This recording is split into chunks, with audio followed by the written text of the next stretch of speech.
aí, queridos, a unção de Deus, ela entra diretamente, esse desejo que nós temos e que nós estamos sonhando em ver essa tuba ser transformada. Mas por que nós queremos ver essa tuba transformada? Porque nós queremos dizer para as pessoas que elas são transformadas, ou porque nós nos importamos com as pessoas que estão morrendo sem Deus? Nós queremos ver as pessoas serem curadas porque nós queremos tirar a dor do sofrimento e da enfermidade das pessoas, ou porque nós queremos dizer para as pessoas que nós curamos os enfermos? Nós queremos ter uma célula cheia e dizer: minha célula é uma célula frutífera, porque eu quero ver uma multidão de pessoas sendo restauradas por meio do meu ministério, ou porque eu estou querendo que a minha célula seja cheia para eu possa dizer para todo mundo: eu sou um grande líder?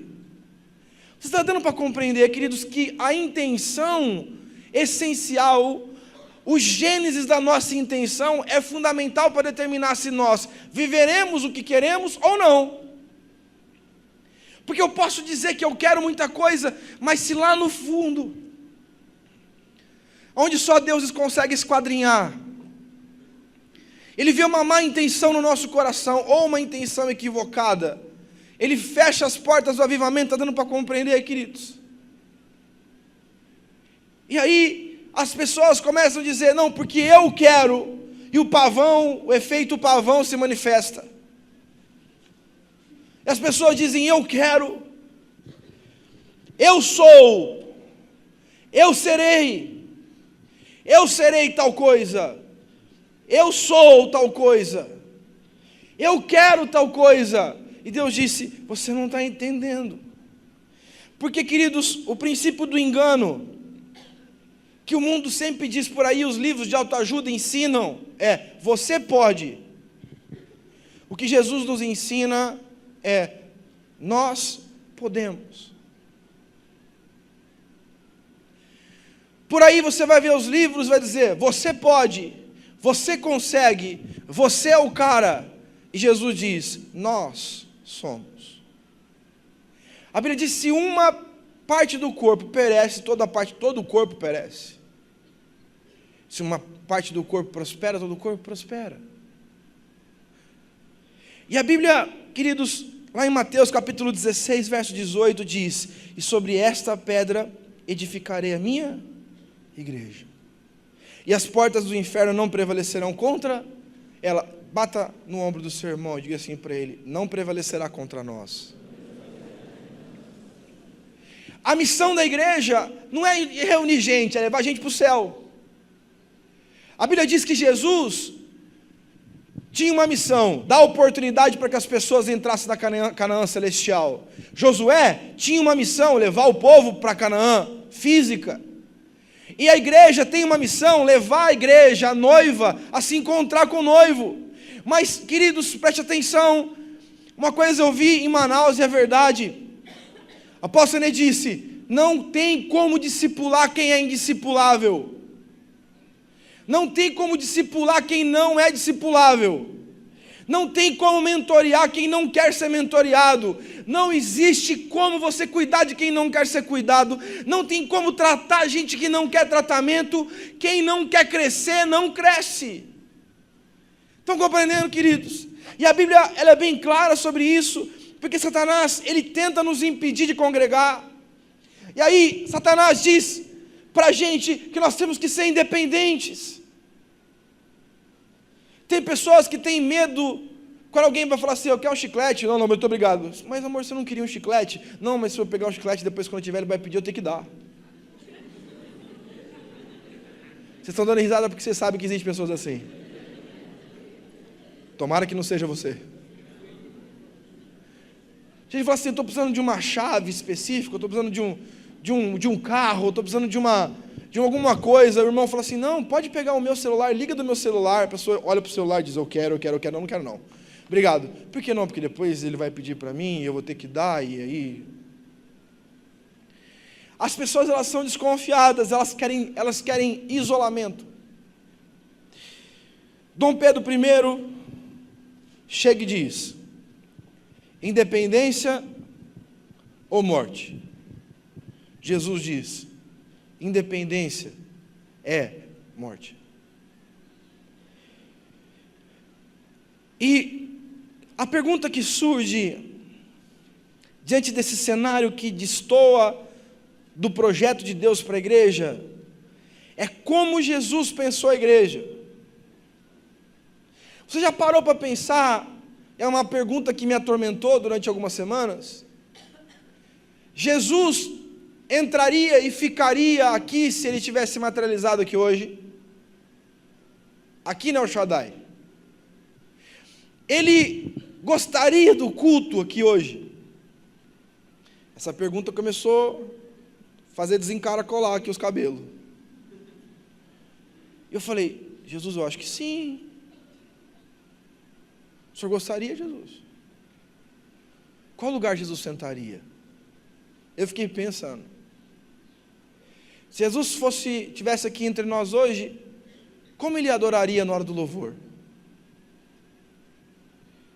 Como ele se postaria diante da mensagem? Como Jesus pensou a igreja? Porque não adianta nada eu pensar a igreja como eu acho que tem que ser e não como Jesus quer que ela seja. Sim ou não? A igreja tem que ser o que Jesus quer que ela seja, não aquilo que eu quero que ela seja, ou que nós queremos que a igreja seja. Um dia, uma mulher chegou na igreja do Getsemane, pastor Jorge Linhares, é uma comédia aquele homem, e ela chegou lá para ele e falou assim, pastor, eu não gostei aí desse louvor não, dança.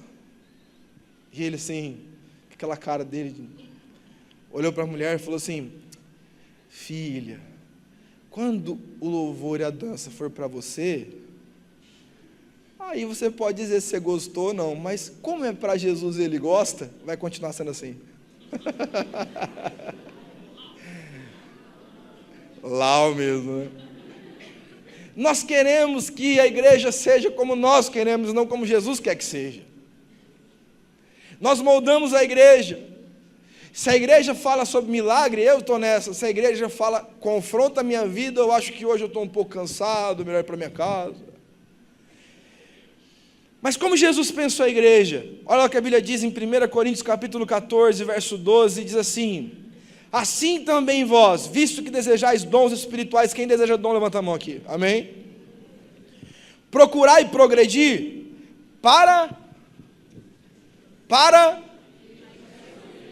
eu quero dons para edificação da igreja, eu quero ser ungido para edificação da igreja, eu quero ser cheio do Espírito para edificação da igreja, eu quero conhecer mais a Deus para edificação da igreja, e quando eu ter essa intenção genuína no meu coração, de um Deus que esquadrinha meu coração, Ele vai derramar sobre você algo poderoso. Você vai começar a falar, as pessoas vão crer. Você vai começar a orar e as pessoas vão ser curadas. Você vai começar a falar do amor de Deus, às vezes nem falar, e as pessoas vão se converter, porque esse é o projeto do Altíssimo.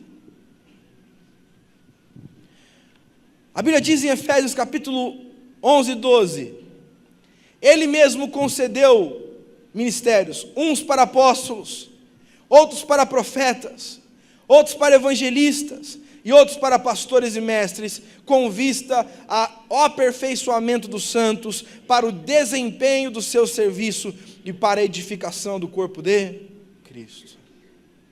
Só recebe Deus, querido, quem está disposto a compartilhar. Só é cheio quem tem uma vasilha disposta a ceder. Esse é o princípio do discipulado. E é como que Jesus pensou a comunhão edificadora da igreja, porque isso é uma coisa que nós temos que pensar. Como que ele pensou que a igreja deve viver? Como que ele sonhou com isso? Diga comigo, discipulado. Olha a pessoa que está do seu lado, diga para ela, discipulado. Isso não passa no cabelo. Discipulado é a arte de formar discípulos. Discipulado cristão é a arte de transformar pessoas em pessoas melhores que você. Discipulado cristão é a condição vinda do Espírito, dada a um líder e um mentor, um discipulador, para transformar pessoas que não são ligadas a Jesus de verdade, a serem profundamente ligadas a eles, imitações autênticas e não falsificadas, não xing-ling.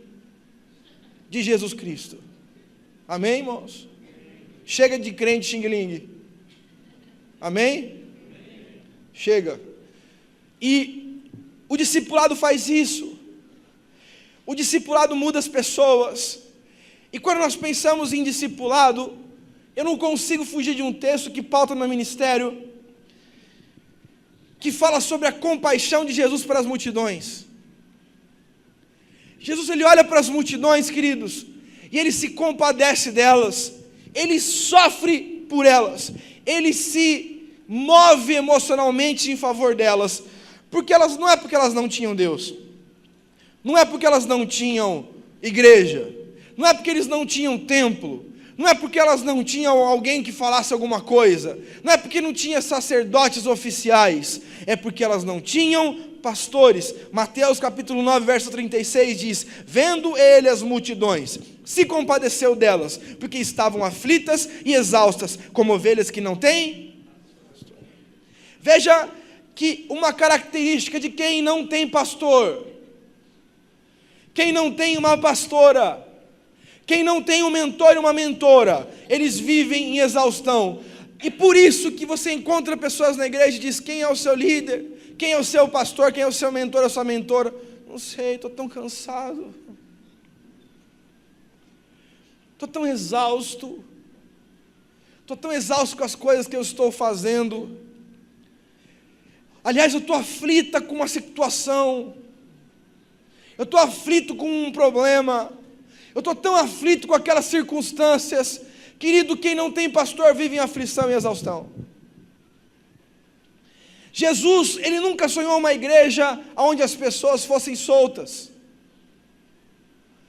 Todas elas são livres, mas não soltas. Soltas são as pessoas que estão desconectadas. Pessoas que não têm mentores. O meu pastor é o pastor William. Quanto tempo faz que eu converso com você? Quantas vezes nós passamos um tempo juntos no último mês? Fala assim: então você não é meu pastor? Eu sou seu pastor. Mas eu nunca, em hipótese alguma, conseguirei ser pastor da multidão que nós almejamos. Não vamos. Nós nunca conseguirei pastorear a multidão, mas eu consigo pastorear líderes, pastores, que vão pastoreando outros pastores, que vão pastoreando outros pastores, que vão pastoreando outras pessoas, que vão pastoreando toda a multidão. Agora, qual é o caminho disso? O caminho do discipulado.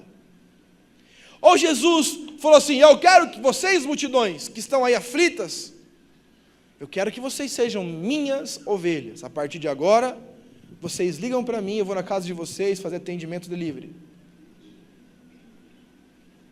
Agora, vocês ligam para mim e eu vou te servir onde quer que seja. E se você tiver algum problema, vai no meu gabinete pastoral, eu trabalho das 8 ao meio-dia, das 2 às 6. Foi assim que Jesus fez, sim ou não? O que ele fez? Diga comigo, ele formou 12. Ele formou 12 pastores e líderes que pastorearam a multidão. Está dando para compreender? Discipulado é o caminho para um poderoso crescimento espiritual na sua vida, querido. Quando você diz assim: eu quero ser discípulo, eu quero ser ministrado, eu quero ser ungido, eu quero que alguém ore por mim todos os dias, eu quero poder ter acesso a uma pessoa que possa me orientar, eu tenho uma dificuldade, uma pessoa que possa orar comigo. Eu não espero que ele seja Deus, porque eu quero dizer uma coisa para vocês: não existe líder perfeito. Existe, como disse o apóstolo, existe líder esforçado.